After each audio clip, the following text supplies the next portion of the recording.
দ্বিতীয় ভারতীয় জনতা পার্টি নেতৃত্বাধীন সরকার প্রতিষ্ঠিত হওয়ার পরে গত 8 তারিখ আমরা শপথ গ্রহণ করি এবং সাবসিকুয়েন্টলি পরবর্তী সময় বিশেষ ডিপার্টমেন্টের মিনিস্টার হিসাবে দায়িত্ব গ্রহণ করার পর থেকেই কি কাজ আমরা করেছি রাজ্যের মানুষের জন্য বা এই 1 বছরে, এই বিষয় নিয়ে আপনাদের সামনে আমরা আলোচনা রাখতে চাই।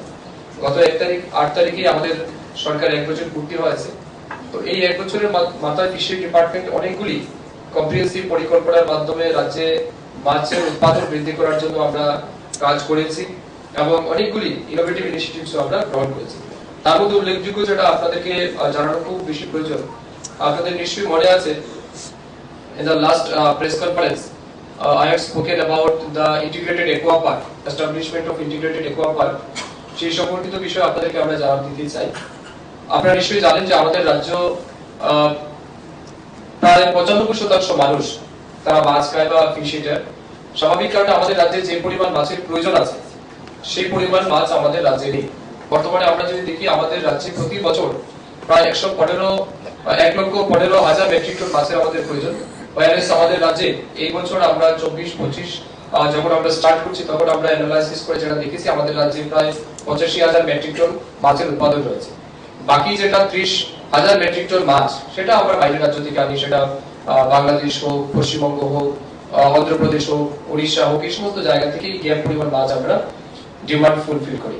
তো এই গ্যাপ পরিমাণ ডিমান্ডটাকে যাতে আমাদের রাজ্যেই আমরা উৎপাদন বাড়িয়ে এই গ্যাপটা আমরা ফুলফিল করতে পারি, তার জন্য আমরা একটা পরিকল্পনা নিয়েছিলাম ইন্টিগ্রেটেড অ্যাকোয়া পার্ক। এবং ত্রিপুরা রাজ্যের ইতিহাসে, মৎস্য দপ্তরের ইতিহাসে প্রথমবার আমরা এই পরিকল্পনা নিয়েছি যাতে একটা সার্টিন ওয়াটার এরিয়াকে আমরা ক্লাব করে চিহ্নিত করব এবং সেখানে যাতে এট এ গ্লেন্স আমরা অনেক বেশি পরিমাণের মাছ উৎপাদন করতে পারি। তার জন্য আমরা একটা পরিকল্পনা নিয়েছিলাম, প্রজেক্টের নাম ছিল ইন্টিগ্রেটেড অ্যাকোয়া পার্ক। সেই অনুযায়ী আমরা সেন্ট্রাল গভর্নমেন্টের কাছে সাবমিট করেছি। আমি পার্সোনালি 3 বার আমাদের কেন্দ্রীয় যিনি মৎস্য এবং প্রাণী সম্পদ বিকাশ দপ্তরের মন্ত্রী শ্রদ্ধেয় পুরুষোত্তম রূপালাজি ওনার সাথে আমরা দেখা করেছি, আমাদের অফিসিয়াল টিম সহ আমরা দেখা করেছি এবং প্রায় 99.99 কোটি অর্থাৎ 100 কোটি টাকার মতো আমরা একটা প্রজেক্ট সাবমিট করেছিলাম। তার মধ্যে আনন্দের সহিত আপনাদেরকে জানাচ্ছি সেন্ট্রাল গভর্নমেন্ট সেই স্কিমের উপর এক্সামাইন করে তারা বিচার বিশ্লেষণ করে আমাদেরকে ইতিমধ্যে 42,39,94,000 অর্থাৎ 42,39,94,000 টাকার স্যাংশন ইতিমধ্যে আমাদের ফার্স্ট ফেজে আমাদেরকে দিয়ে দিয়েছে। আমরা কি করব, ইন্টিগ্রেটেড অ্যাকোয়া পার্ক আমাদের ঊনকোটি জেলায় 17 মিয়ার হাওর, যেটা আপনারা নাম শুনেছেন, এবং আমরা পুরো রাজ্যে আমাদের ডেপুটি ডাইরেক্টর অফ ফিশারি তাদেরকে দিয়ে আমরা জায়গা আইডেন্টিফাই করার চেষ্টা করেছি কোন জায়গাতে মাছ চাষের জন্য বা ইন্টিগ্রেটেড অ্যাকোয়া পার্কের জন্য মানে উপযুক্ত জমি হয়। সেই অনুযায়ী আমরা সার্ভের মাধ্যমে এবং সমস্ত অফিসিয়াল বা টেকনিক্যাল যে বিষয় রয়েছে তার মাধ্যমে আমরা ঊনকোটি 17 মিয়ার যেটা হাওর রয়েছে বর্তমানে বিসি নগর গ্রাম পঞ্চায়েত এবং ফুলতলি গ্রাম পঞ্চায়েতের যৌথ জায়গা, যেটা চণ্ডীপুর ব্লকের আন্ডারে, ঊনকোটি ডিস্ট্রিক্টের আন্ডারে, সেই জায়গাটা আমরা চিহ্নিত করছি এবং সেন্ট্রাল গভর্নমেন্ট তার জন্য আমাদের স্যাংশন দিয়েছে। অলমোস্ট 43 কোটি 43 ক্রোড়স আমরা স্যাংশন পেয়ে গেছি আউট অফ 100 ক্রোড়স। ফার্স্ট ফেজে এটা আমরা পেয়েছি। তো এটা আমি মনে করি গোটা ঊনকোটি বাসীর জন্য এবং রাজ্যবাসীর জন্য একটা অত্যন্ত সুখবর। এই ইন্টিগ্রেটেড অ্যাকোয়া পার্ক কি এবং তার মাধ্যমে কি বেনিফিট আমরা পাবো সেটা আমি আপনাদেরকে বলার চেষ্টা করছি। ইন্টিগ্রেটেড অ্যাকোয়া পার্ক মানে একটা বড় জলাশয় সেখানে আমরা চিহ্নিত করেছি, যেখানে অলমোস্ট 116 একর জমি, 116 একর জমিকে আমরা আইডেন্টিফাই করেছি, তার এনওসি আমরা নিয়েছি। তার মধ্যে 28 একর জমি গভর্নমেন্ট খাসল্যান্ড আছে, বাকিটা প্রাইভেট ল্যান্ড। এই প্রাইভেট ল্যান্ড যাদের রয়েছে তাদের প্রাইভেট যারা ওনার আছে তাদের সাথে আমরা লিজ একটা এগ্রিমেন্ট করব ফিশারি ডিপার্টমেন্ট, এবং লিজের মাধ্যমে সেই জমিটা আমরা আমাদের এই ইন্টিগ্রেটেড অ্যাকোয়া পার্কের সাথে যুক্ত করব। এই 116 একর জমিতে আমাদের আগামী দিন মাছ চাষের জন্য সেখানে পুকুর খনন করা হবে, জলাশয় নির্মাণ করা হবে। বর্তমানে যে জায়গাটা আমরা চিহ্নিত করেছি সেটা একটা আনইউটিলাইজড ওয়াটার বডিজ আপনি বলতে পারেন বা একটা ব্যারেল ল্যান্ডও বলতে পারেন, যেখানে কৃষিকাজও হয় না ঠিক করে, সেখানে অন্যরকম ধান চাষও হয় না, অন্যান্য যেটা আমাদের হওয়া দরকার সেটা হচ্ছে না, যেহেতু এখানে ফ্লাড এফেক্টেড হয়ে যায় বা অনেক সময় জল ভর্তি থাকে যার কারণে সেখানে কৃষি কাজ হয় না। তো একরকম আনইউটিলাইজ কন্ডিশনে জমিটা পড়ে রয়েছে। তো সেই জমিটা মাছ চাষের জন্য উপযুক্ত হবে তার জন্য আমরা চিহ্নিত করেছি এবং আমরা আশা করছি এই পরিমাণ এরিয়াতে যখন আমরা মাছ চাষ শুরু করব, অলমোস্ট আমাদের প্রত্যেক বছর 6 থেকে 700 মেট্রিক টন মাছ সেই জায়গা থেকে আমরা উৎপাদন করার আমাদের সুযোগ রয়েছে। কেন আমরা চাইছি, কারণ রাজ্যে যে মাছের আমাদের ঘাটতি আছে, ঘাটতির একটা বড় অ্যামাউন্ট অফ ফিশ প্রোডাকশন কিন্তু আমাদের সেই ইন্টিগ্রেটেড একুয়া পার্কের মাধ্যমে সম্ভব। সেখানে আমরা দেখেছি ইনিশিয়ালি প্রায় 1200 থেকে 1300 লোককে কিন্তু কর্মসংস্থান সেখানে আমরা দিতে পারবো। এই ইন্টিগ্রেটেড একুয়া পার্কে কি কি থাকবে, কম্পোনেন্টস কি থাকবে? প্রথমত সেখানে আমরা ফ্রেশ ওয়াটার, ফিশ ওয়াটার আমরা তৈরি করব, যেখানে জলাশয় নির্মাণ করে মাছ চাষ হবে। আরেক জায়গাতে মাছের স্পট, রেনু যেটাকে আমরা বলা হয়, রেনু আমরা উৎপাদন করব। ফিঙ্গারলিংস, মাছের পোনা আমরা উৎপাদন করব।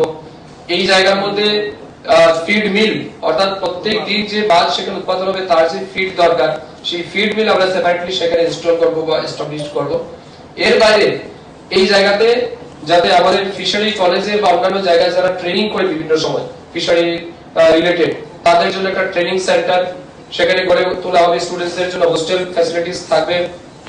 তারপর টোটাল এরিয়াটা সিসিটিভি সার্ভিলেন্সের আন্ডারে থাকবে। আমাদের সেই এরিয়াতে অর্নামেন্টাল ফিশ রিয়ারিং ইউনিট আমরা খুলব, বায়োফ্লক ইউনিট থাকবে, আরএস যেটাকে বলি আমরা রিসার্কুলেটিং অ্যাকুয়াকালচার সিস্টেম, আমাদের অর্থাৎ দেশি মাগুর, তারপর পাবদা মাছ, শিঙ্গি মাছ, দেশি কই, এরকম বিভিন্ন ভ্যারাইটিস এর মাছ সেখানে থাকবে। Nursery pond construction for fry, fingerlings and yearlings, এগুলি সেখানে ব্যবস্থা থাকবে। রেস্টুরেন্টের ব্যবস্থা থাকবে। মোস্ট ইম্পর্টেন্ট যেটা, যে মূল জলাশয় যেটা আমরা তৈরি করছি, জলাশয়ের মিডিলে আমরা প্ল্যান করেছি একটা রেস্টুরেন্ট আমরা তৈরি করব, এবং সেখানে টুরিস্ট যাতে যেতে পারে তাদের জন্য বোটিং ব্যবস্থা আমরা রাখবো। বোটের মাধ্যমে টুরিস্টরা সেই ওয়াটার এরিয়াটা তারা ভিজিট করবেন, এবং মিডিলে গিয়ে সেই রেস্টুরেন্ট আমরা একটা live fish bending restaurant system থাকবে। সেই রেস্টুরেন্টে গিয়ে তারা জীবন্ত মাছ সেটা ফ্রাই খাওয়ার ব্যবস্থা থাকবে, রেস্টুরেন্ট ফ্যাসিলিটি থাকবে। তো সেটাও আমরা সেখানে গড়ে তুলব। স্টাফ কোয়ার্টার্স থাকবে। আমাদের এই টোটাল একুয়া পার্কটাকে পরিচালনা করার জন্য যারা অফিসিয়াল থাকবে তাদের জন্য কোয়ার্টার ব্যবস্থা থাকবে। স্টক গোডাউন্স, অর্থাৎ মাছ যেখানে উৎপাদন হবে, মাছগুলি বিক্রি করার জন্য তার আগে যে গোডাউন দরকার, স্টক করা দরকার, তার জন্য গোডাউন থাকবে। State of art facility lab for disease surveillance, অর্থাৎ এই মাছে কোনো রকমের রোগ জীবাণু হচ্ছে কি না তার জন্য একটা ডিজিজ ল্যাবরেটরি আইডেন্টিফাই করার জন্য আমরা ল্যাবরেটরি সেখানে বসাবো। এবং রিসার্চ এন্ড ডেভেলপমেন্ট, প্রোহিবিটিভ ডেভেলপমেন্ট সেটাও সেখানে থাকবে। অ্যাডমিনিস্ট্রেটিভ ব্লক, অর্থাৎ আমাদের অফিসিয়াল কাজকর্ম করার জন্য একটা আলাদা অ্যাডমিনিস্ট্রেটিভ ব্লক থাকবে। পাওয়ার ব্যাকআপ সাপোর্ট, এখানে ইলেকট্রিসিটি ব্যাকআপ যেন মানে 24/7 থাকে তার জন্য ব্যবস্থা থাকবে। Overhead tank for hatchery and domestic uses 100 kilo capacity, সেটা সেখানে আমরা বসাবো। Fish processing unit including ice factory and cold storage, তারও ব্যবস্থা থাকবে। Biosecurity, fencing and electric fencing, electrical and plumbing, security block and high raise post, সেটা ব্যবস্থা থাকবে। সিসি ক্যামেরা সার্ভিলেন্স, এই সমস্ত কিছু দিয়ে আমরা ইন্টিগ্রেটেড একুয়া পার্ক সেখানে তৈরি করব। এর বাইরে স্থানীয় যারা জনসাধারণ আছেন বা কৃষিকাজের উপর যারা নির্ভরশীল, মাছ চাষের উপর নির্ভরশীল, তাদের ইনকামকে দ্বিগুণ করার জন্য এই ইন্টিগ্রেটেড একুয়া পার্ক আগামী দিনে একটা গুরুত্বপূর্ণ ভূমিকা পালন করবে। আমরা আশা করছি বর্তমানে যেটা মণিপুর নন্দীপুর জেলাতে 50% ফিশ প্রোডাকশন রয়েছে, সেটা আগামী দিন 98% বেড়ে আমাদের এই জেলার মাছের যেটা ডিমান্ড আছে সেটা আমরা ফুলফিল করতে পারি। এর বাইরে আমাদের ফুড ডিমান্ড যেটা রয়েছে, নিউট্রিশনাল ডিমান্ড যেটা রয়েছে, সেটাও আগামী দিন এই ইন্টিগ্রেটেড একুয়া পার্কের মাধ্যমে আমরা পূরণ করতে পারি। তো সব মিলিয়ে ওই জেলার বিশেষ করে বিসিনগর গ্রাম পঞ্চায়েত এবং ফুলতলি গ্রাম পঞ্চায়েতে প্রায় 1000 থেকে 1200 কৃষক আগামী দিন উপকৃত হবেন সরাসরি। এক হচ্ছে এখানে মাছের উৎপাদন বৃদ্ধি পাবে, দুই তাদের একটা পার্মানেন্ট কর্মসংস্থান কিন্তু সেখানে হচ্ছে। যাদের কাছ থেকে আমরা জমি লিজে নিচ্ছি তাদের সাথে আমরা এগ্রিমেন্ট এরকম রয়েছে যে তারা তাদেরকে একটা লিজ অ্যামাউন্ট যেমন দেওয়া হবে, এর সাথে সাথে তারা যেন এই একুয়া ইন্টিগ্রেটেড একুয়া পার্ককে কেন্দ্র করে আগামী দিন তাদের পরিবারের যাতে একটা পার্মানেন্ট কর্মসংস্থান হয়, সেটাও কিন্তু আমাদের এগ্রিমেন্টে আগামী দিন থাকবে। তো এটা একটা বড় ডেভেলপমেন্ট আমাদের ফিশারি ডিপার্টমেন্টের রিসেন্টলি যেটা আমরা করেছি, এটা আপনাদেরকে বললাম। সেকেন্ড আরেকটা প্রজেক্ট আমি আপনাদেরকে বলতে চাই, আরেকটা এই যে ইন্টিগ্রেটেড একুয়া পার্ক যেটা আমি বললাম, এটা হচ্ছে প্রধানমন্ত্রী মৎস্য সম্পদা যোজনা এই স্কিমের আন্ডারে 90:10% রেশিওতে এই যে টোটাল অ্যামাউন্ট আমরা ফার্স্ট ফেজে পেয়েছি প্রায় 32,39,94,000 টাকা, তার মধ্যে 38,15,95,000 টাকা সেন্ট্রাল গভর্নমেন্ট আমাদেরকে দেবে, আর 10% স্টেট শেয়ার হিসাবে 4,23,99,000 টাকা আমাদের স্টেট বাজেট থেকে বা স্টেট ফান্ড থেকে আমরা সেটা প্রোভাইড করব। সিমিলারলি প্রধানমন্ত্রী মৎস্য সম্পদা যোজনায় আরো একটা স্কিম আমরা পেয়েছি আপনাদের জন্য বা রাজ্যবাসীর জন্য আমি জানাতে চাই আপনাদেরকে, সেটাও 90:10% রেশিওতে প্রধানমন্ত্রী মৎস্য সম্পদা যোজনার মাধ্যমে মৎস্য ই রিক্সা ইলেকট্রিক ভেহিকেল। আপনারা এটা ত্রিপুরা রাজ্যে এর আগে দেখেননি, প্রথমবার দেখবেন এই ইনোভেটিভ স্কিম কিন্তু আমরা প্রথমবার আনছি। মৎস্য ই-রিক্সা ইলেকট্রিক ভেহিকল, মনে করুন আপনারা যারা সাংবাদিক আপনাদের যে বাড়ি আছে এই সমস্ত জায়গাতে দেখবেন সকালবেলা একজন বেকার ছেলে, হয়তো সে বর্তমানে বেকার আনএমপ্লয়েড, তো তাকে মানে আত্মনির্ভর বা স্বনির্ভর করার জন্য আমরা পরিকল্পনা নিয়েছি। এরকম আমরা 20 ইউনিট আমাদের রাজ্যে আপাতত আমরা ফার্স্ট ফেজে প্রোভাইড করব। তারা জীবন্ত মাছ নিয়ে, গাড়ির মধ্যে জীবন্ত মাছ নিয়ে তারা আপনার বাড়িতে বা গলিতে তারা ঘুরবে এবং মাছ বিক্রি করবে এবং যে কোনো জায়গাতে তারা যেতে পারবে, সেখানে ইলেকট্রিক ফ্যাসিলিটিও সেই গাড়ির মধ্যে থাকবে। Mobile eco friendly kiosk 315 litre মৎস্য বাহিনী, এটা আমরা কি বলছি, মোবাইল ইকো ফ্রেন্ডলি কিয়স্ক। আপনারা বিভিন্ন জায়গায় দেখবেন, বিভিন্ন শহরতলি বা বিভিন্ন বড় বড় মার্কেট এরিয়াতে একটা মোবাইল মানে কি বলে ইকো ফ্রেন্ডলি কিয়স্ক। কিয়স্ক মানে কি, সেখানে একটা রেস্টুরেন্ট অর্থাৎ চলন্ত রেস্টুরেন্ট আপনি বলতে পারেন। সেখানে মাছ, জীবন্ত মাছ একটা জায়গা থাকবে যেখানে 315 লিটার জলাশয়ের মধ্যে জল জায়গা হয়, এমন জায়গার মধ্যে জীবন্ত মাছ থাকবে। সেই মাছ তুলে সরাসরি আপনার চোখের সামনে জীবন্ত মাছ তুলে সে আপনাকে ফ্রাই করে খাওয়াবে এবং সে মনে করুন আজকে আগরতলা শহর হোক, উদয়পুর হোক, আবার কৈলাসহর হোক, ধর্মনগর হোক, আবাস হোক, বিভিন্ন জায়গাতে তারা মার্কেটে গাড়ি নিয়ে ঘুরবে এবং জীবন্ত মাছ ফ্রাই করে, অর্থাৎ এজ এ রেস্টুরেন্ট অর্থাৎ ফ্লাইং রেস্টুরেন্ট হিসেবে সে কাজ করে। সেটাও আমরা 20 ইউনিটস আমরা প্রোভাইড করছি, যেখানে 8.50 অর্থাৎ 8.5 লক্ষ টাকা পার ইউনিট কস্ট হবে। সেটাও সেন্ট্রাল গভর্নমেন্টের 90:10 রেশিওতে আমরা প্রোভাইড করছি। আর এটা হচ্ছে ফিশ কিয়স্ক বা আহার। আপনারা অনেক রেস্টুরেন্ট দেখেছেন, আমাদের মার্কেটে প্রচুর রেস্টুরেন্ট থাকে। এরকম কোনো রেস্টুরেন্ট কিন্তু নাই যে এক জায়গাতে শুধু মাছ বিক্রি হবে, এরকম ত্রিপুরা রাজ্যে কোনো রেস্টুরেন্ট নেই। এই প্রথমবার আমরা ইনোভেটিভ স্কিম আছে কিয়স্ক, ফিশ কিয়স্ক আহার। অর্থাৎ মনে করুন আমরা আপাতত 10টা ইনিশিয়ালি আমরা স্টার্ট করব। মনে করুন আমাদের 8টা জেলা আছে, 8টা জেলায় 10টা বড় শহরে আমরা সেই রেস্টুরেন্ট খুলব। এই রেস্টুরেন্টে আপনি জীবন্ত মাছ পাবেন, প্রথমত সেটা কিনতে পারবেন। সেকেন্ড, আপনি মনে করুন ফিশ ফ্রাই কিনতে চান, ফিশের অন্য কোনো তরকারি খেতে চান, সেটাও তারা সরাসরি সেই ব্যবস্থা করবে। সেই রেস্টুরেন্টে এসি ব্যবস্থা থাকবে, বারবিকিউ রেস্টুরেন্ট যেটা আপনারা অনেক সময় দেখেন রেস্টুরেন্টে পাওয়া যায়, সিমিলার টাইপের এই রেস্টুরেন্ট কিন্তু আমরা করব, যার নাম আমরা দিয়েছি ফিশ কিয়স্ক আহার। পার ইউনিট 10 লাখ টাকা করে আমরা খরচা করব। অর্থাৎ একটা ইনোভেটিভ রেস্টুরেন্টের মতো আমরা তৈরি করব, যেখানে অর্থাৎ ফিশের ভ্যারাইটিস টাইপ অফ ফিশের আপনি সেখানে অ্যাভেলেবিলিটি পাবেন, ফ্রাই পাবেন, তরকারি পাবেন, ভ্যারাইটিস টাইপের ফিশ আইটেম যেগুলি বা টেবিল ফিশ যেগুলো আমরা বলি, সেটা কিন্তু আমরা থাকবে। তো এই তিনটা প্রজেক্ট মিলে আমাদের টোটাল প্রজেক্ট কস্ট হচ্ছে 340 লক্ষ টাকা। তার মধ্যে 306 লক্ষ টাকা আমাদের সেন্ট্রাল শেয়ার এন্ড স্টেট শেয়ারে 34 লক্ষ টাকা আমরা পাচ্ছি। এই দুইটা স্কিম যেটা আমি আপনাদেরকে বললাম বড় বড়, এটা আমাদের প্রধানমন্ত্রী মৎস্য সম্পদা যোজনার মাধ্যমে এই স্কিম আমরা পেয়েছি, যেখানে 90:10 রেশিওতে এই স্কিম আগামী দিন আমরা ইমপ্লিমেন্ট করব। যদিও এটা কিছুটা বিলম্ব হয়েছে, এটা 23-24 অর্থ বছরের স্কিম, কিন্তু আমরা খুব উইদিন দ্য শর্ট পিরিয়ডের মধ্যে এই স্কিমগুলিকে আমরা আপনাদের সামনে তুলে ধরবো বা আমাদের রাজ্যে আমরা মানুষের সাথে এগুলি প্রভাব করব। মূল বক্তব্য হচ্ছে, মাছ যেহেতু আমাদের রাজ্যের একটা প্রধান খাদ্য, মাছে যেহেতু আমাদের রাজ্য অনেক বেশি পটেনশিয়াল, তাই আমরা চাইছি গত 1 বছর যাবত আমি আমার দপ্তরে দায়িত্ব নেওয়ার পর পুরো রাজ্যে আমরা ভিজিট করেছি। প্রত্যেকটা ডিস্ট্রিক্টে সেকেন্ড রাউন্ড রিভিউ মিটিং আমাদের কমপ্লিট হয়ে গেছে। কোন জায়গায় আমাদের সফলতা আছে, কোন জায়গায় ঘাটতি আছে, সেটা আমরা অনুভব করেছি এবং অ্যাকর্ডিংলি কিন্তু আমরা পরিকল্পনা নিয়ে রাজ্যে যাতে মাছের উৎপাদন বৃদ্ধি করা যায় তার জন্য আমরা মানে there are different type of initiative taken by the fishery department in last 1 year. এর মধ্যে আপনাদেরকে যদি আমি বলি, আমাদের আরো আমরা ডিসিশন যেটা নিয়েছি 2023-24 এই প্রথমবার ত্রিপুরা রাজ্যের ইতিহাসে আমরা ফিশারি বোর্ড ডেভেলপমেন্ট করেছি। ত্রিপুরা ফিশারি ডেভেলপমেন্ট বোর্ড এই প্রথমবার রাজ্যে আমরা বানিয়েছি। এই ফিশারি বোর্ড বানানোর কি কারণ? এই ফিশারি বোর্ড বানানোর মূল কারণ হচ্ছে আমরা চাইছি 3টা ক্যাটাগরিতে ফান্ড যাতে আমরা সেন্ট্রাল কাছ থেকে আনতে পারি এবং রাজ্যে যাতে মাছের উৎপাদন বৃদ্ধি করতে পারি। আমাদের দেশে যেটা এনএফডিবি রয়েছে অর্থাৎ ন্যাশনাল ডেভেলপমেন্ট ফিশারি বোর্ড, সেই এনএফডিবি এর কাছে আমরা ত্রিপুরা ফিশারি ডেভেলপমেন্ট বোর্ডের মাধ্যমে আমরা প্রপোজাল পাঠাবো। মনে করুন বর্তমানে আমাদের রাজ্যে যে পরিমাণ গ্যাপ রয়েছে, যেটা 30,000 মেট্রিক টন মাছের ঘাটতি রয়েছে, আমাদের টার্গেট আমরা নিচ্ছি 10,000 মেট্রিক টন মাছ মনে করুন আমরা ত্রিপুরা ফিশারি বোর্ডের মাধ্যমে আমরা ফুলফিল করব। স্টেট গভর্নমেন্টের মাধ্যমে মনে করুন আমরা 5,000 মেট্রিক টন মাছের ঘাটতি পূরণ করব। বাকি যেটা থাকবে সেটা সেন্ট্রাল গভর্নমেন্ট, ইউনিয়ন গভর্নমেন্ট যেটা ফিশারি মিনিস্ট্রি আছে তাদের মাধ্যমে আমরা অন্যান্য স্কিমের মাধ্যমে সেটা মানে পূরণ করব। তো এই লক্ষ্যমাত্রা নিয়ে কিন্তু আমরা প্রথমবার ত্রিপুরা রাজ্যে ফিশারি বোর্ড আমরা গঠন করেছি। আমাদের রাজ্যে এই প্রথমবার আমাদের রাজ্যের মাননীয় মুখ্যমন্ত্রী অধ্যাপক ডক্টর মানিক সাহাজির সহযোগিতা, ওনার আন্তরিক প্রচেষ্টা এবং ওনার কাছ থেকে যথেষ্ট আমরা সহযোগিতা পাচ্ছি, অনুপ্রাণিত হয়ে প্রথমবার আমরা মুখ্যমন্ত্রী মৎস্য বিকাশ যোজনা আমরা চালু করেছি 2023-24 অর্থ বছরে, যেখানে গত বছর আমরা 12 কোটি টাকা পেয়েছিলাম এই স্কিমের আন্ডারে ডেভেলপমেন্ট করার জন্য। এই বছর আমরা বাজেটে 15 কোটি টাকা রেখেছি। এই 15 কোটি টাকা আমাদের রাজ্যের যারা মাছ চাষী আছে তাদেরকে আমরা মাছ চাষে আরো বেশি উৎসাহিত করার জন্য, মাছ চাষে যাতে আরো বেশি স্বনির্ভর তারা হতে পারে তার জন্য আমরা এই টাকা থেকে তাদেরকে সহযোগিতা করব। আপনারা জানেন আমাদের 30 নির্বাচনের আগে ভারতীয় জনতা পার্টি একটা সংকল্পপত্র জারি করেছিল।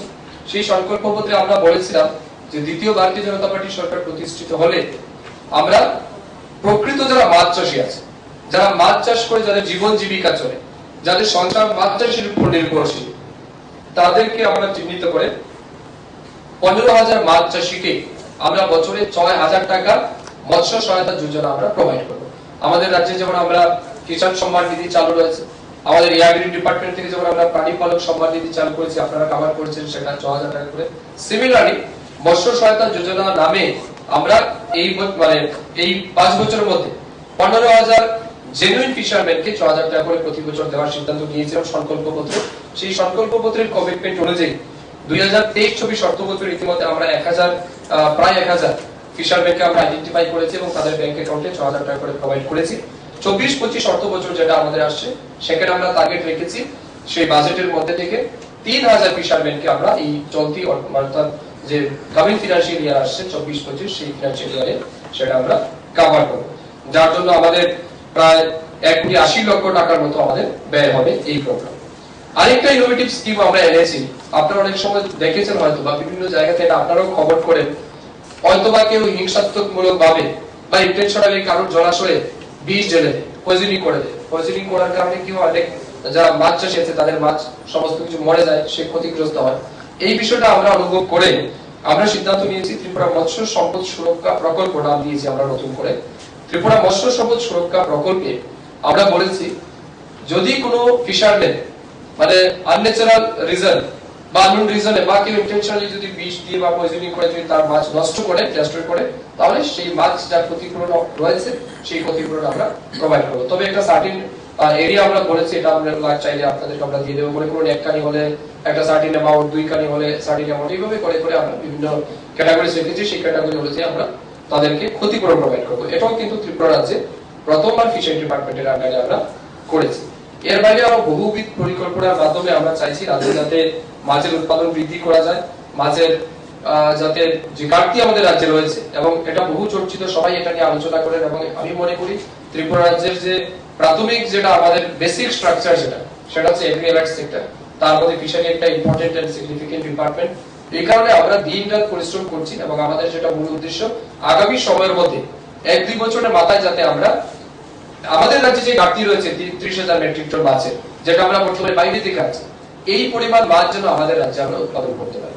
তবে এখানে প্রবলেম হচ্ছে কি, অন্যান্য স্টেটে যেমন ধরুন তাদের কোস্টাল এরিয়া রয়েছে, সমুদ্র রয়েছে, যেখানে মাছের উৎপাদন বেশি হয়, এবং অন্যান্য রাজ্যে কিন্তু মাছ খাওয়া মানুষ সংখ্যাটাও কিন্তু কম, কিন্তু আমাদের রাজ্যে 95% মানুষ মাছ খায়। এবং আমাদের যে কি বলে বড় কোনো ওয়াটার বডিজ না থাকার কারণে আমাদের কাছে এটা চ্যালেঞ্জ। তাই এই চ্যালেঞ্জটা আমরা অ্যাকসেপ্ট করেছি এবং আমরা টার্গেট নিয়েছি এবং আমরা স্বপ্ন দেখছি আগামী দিন যাতে এই ঘাটতি পরিমাণ মাছ আমরা উৎপাদন করতে পারি আমাদের রাজ্যে। তার জন্য আমরা এই যে পরিকল্পনা প্রথমে বলেছি ইন্টিগ্রেটেড একুয়া পার্ক, এটা আমরা ইনিশিয়ালি ফার্স্ট ফেজে আমরা শুরু করছি 115 একর, আগামী দিনে এটা বাড়বে।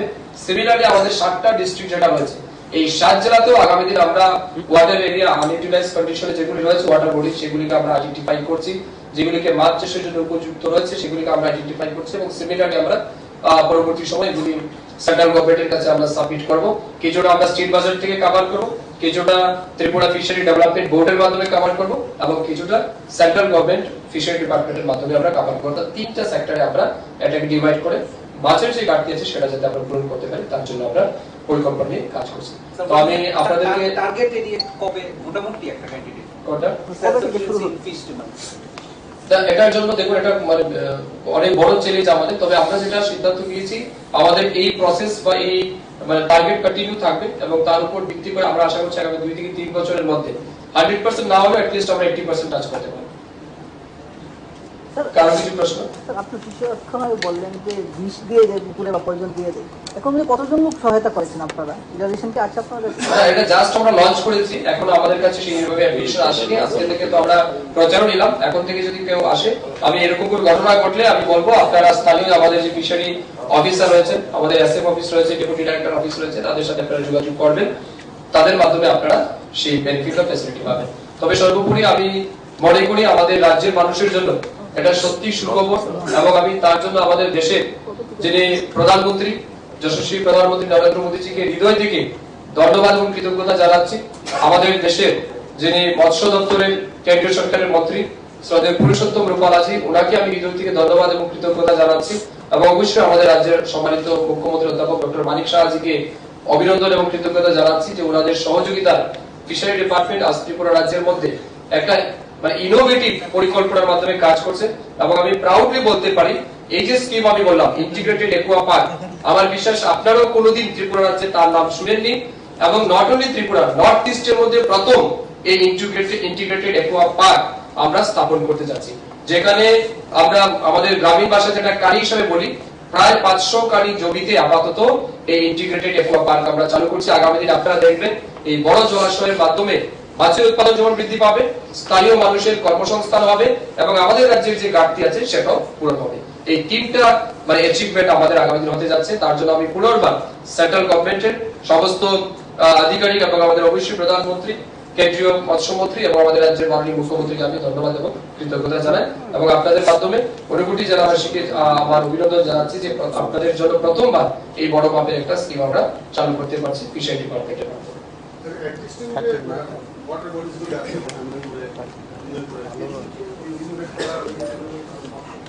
আমি আপনাদেরকে বলি, রিসেন্টলি আমাদের এই আরেকটাই প্রধানমন্ত্রী মৎস্য সম্পদা যোজনার মাধ্যমে আমাদের ডুমুর জলাশয়ে প্রায় 1512 কেস কালচার কিন্তু আমরা ইনস্টল করেছি। এই কেস কালচারের মাধ্যমে আমরা যেটা দেখেছি প্রায় 1200 ফিশারম্যান, বিশেষ করে those who are belongs to ST communities, তারা কিন্তু প্রত্যেক বছর তাদের একটা ভালো অ্যামাউন্টে তাদের রোজগার যেমন হবে, সিমিলারলি সেখানে আমাদের মাছের উৎপাদন বৃদ্ধি পাবে। 1512 কেস কালচার আর ইনস্টলড ইন ডুমুর রিজার্ভার, যেখানে 18 কোটি 70 লক্ষ টাকা সেখানে স্যাংশন ছিল, তার মধ্যে 12 কোটি 31 লক্ষ টাকা সেন্ট্রাল গভর্নমেন্ট রিলিজ করে দিয়েছে, এবং স্টেট ফান্ড থেকে আমরা 3 কোটি 7 লক্ষ, অর্থাৎ 10% যেটা রেশিও সেখান থেকে আমরা প্রোভাইড করেছি। তো ডুমুর জলাশয়কে আমরা করছি, আমাদের রাজ্যে যতগুলি গভর্নমেন্ট ফার্ম রয়েছে, অন্যান্য ফার্ম রয়েছে, সেগুলিকেও আমরা ডেভেলপমেন্ট করার জন্য ইনফ্রাস্ট্রাকচার সেক্টরে আমরা ফান্ড দিয়েছি, এবং এগুলি মেইনটেনেন্সের কাজ চলছে। উদয়পুরে অনেকগুলি জলাশয় আছে।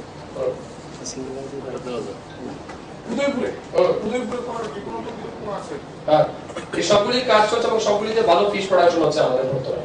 আপনাকে এরপর আমি উদয়পুরটা আনিনি, যদি আপনি চান আমি দিতে পারি। লাস্ট ইয়ারের তুলনায় বা লাস্ট 5 ইয়ার্স এর তুলনায় এই মুহূর্তে কিন্তু আমাদের উদয়পুরে অনেক ভালো পরিমাণে মাছ উৎপাদন হচ্ছে, এবং এই প্রথমবার আপনারা দেখেছেন এই বছরই আমরা পয়লা বৈশাখ, তারপর পৌষ সংক্রান্তির সময় উদয়পুরের ওয়াটার বডিজকে কাজে লাগিয়ে দশমীর সময় আমরা কিন্তু মাছ বিক্রি করেছি, এবং বর্তমানে তো চৈত্র মাস চলছে সম্ভবত। তো আমাদের পয়লা বৈশাখ আবার আমরা এই পরিকল্পনা রয়েছে পুরো রাজ্যেই সমস্ত জলাশয় যতগুলি আছে আমাদের সরকারি বেসরকারি সমস্ত জায়গা থেকে আমরা মাছ তুলে রাজ্যের মানুষকে যাতে কম পয়সায় লোকাল মাছ প্রোভাইড করা যায়, তার জন্য কিন্তু আমাদের ইনিশিয়েটিভ রয়েছে। আমরা আচ্ছা, রাজ্যে যতগুলো জলাশয় আছে সবগুলোকে বলা হয়েছিল যে সংস্কার করা হবে। আমি আপনাদেরকে বলি, রিসেন্টলি এই যে সংস্কার, এটা খুব ইম্পর্টেন্ট, কারণ মাছ চাষের যদি গ্রোথ বাড়তে হয় তাহলে এক্সিস্টিং ওয়াটার বডিজ যেগুলি রয়েছে তার সংস্কার আমাদের প্রয়োজন। তার জন্য আমরা ইতিমধ্যে এনইসি কে একটা প্রপোজাল সাবমিট করেছিলাম নর্থ ইস্টার্ন কাউন্সিলকে, যে আমাদের রাজ্যে যে এক্সিস্টিং ওয়াটার বডিজ রয়েছে গভর্নমেন্ট অর প্রাইভেট, সেগুলিকে সংস্কার দরকার, রিক্রিমিশন দরকার। অ্যাকর্ডিংলি সেন্ট্রাল গভর্নমেন্ট আমাদেরকে এনইসি নর্থ ইস্টার্ন কাউন্সিল থেকে আমরা 9 কোটি 45 লক্ষ টাকার স্যাংশন পেয়েছি, যেখানে 270 হেক্টর ওয়াটার এরিয়া কিন্তু আমরা রিক্রিমিশন বা সংস্কার করব। 1529টা ওয়াটার বডিজ পুরো স্টেটে 1529টা ওয়াটার বডিজকে কিন্তু আমরা সংস্কার করব। তো আমি মনে করি এই বছরের জন্য একটা অনেক বড় স্কিম, অনেক বড় এরিয়াকে আমরা কভার করতে পারবো। যদিও এটা ইনসাফিশিয়েন্ট, আরো পরবর্তী সময় আমাদের আরো প্রপোজাল আমাদের এগুলি ফেজ ব্যানারে আসছে, নেক্সট টাইম আরো জলাশয়কে আমরা সংস্কার করব। আর কিছু